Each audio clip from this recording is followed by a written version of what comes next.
যেই user password দিয়ে log in করেছিলেন সেই ইউজার পাসওয়ার্ড দিয়ে লগ ইন করলেই আপনি সার্ভিস লিস্টে সেই সার্ভিসটা পাবেন। আপনি এই সার্ভিস লিস্ট থেকে সার্ভিসটা দেখতে পারবেন। এখানে যাওয়ার পরে আপনার যে সার্ভিসটা আছে আইপি লিখে সার্চ করলে আসবে, বা আপনার যদি একটা সার্ভিস নেওয়া থাকে তাহলে শুরুতে এটা দেখাবে।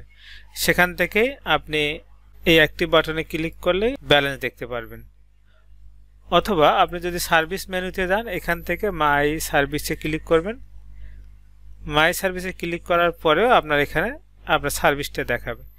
অ্যাক্টিভ বাটনে ক্লিক করলেই আপনি সেই ব্যালেন্সটা দেখতে পাবেন। এখানে হলো আপনার আইপি নাম্বারের ব্যালেন্স, আর এখানে হলো আপনার অন্যান্য ক্রেডিট যদি থাকে রিজার্ভ ব্যালেন্স, যেটা আইপি নাম্বারের ভিতরে না, বাহিরে অন্যান্য সার্ভিসের ক্ষেত্রে। যেমন আমরা তো অনেক সার্ভিস দেই, ডোমেন দেই, হোস্টিং দেই, সার্ভার দেই, এছাড়া অন্যান্য আইটি সার্ভিসগুলো আমরা দিয়ে থাকি। অন্যান্য সার্ভিসের জন্য যদি কোনো ব্যালেন্স থাকে সেটা এখানে আপনি অ্যাড করতে পারবেন।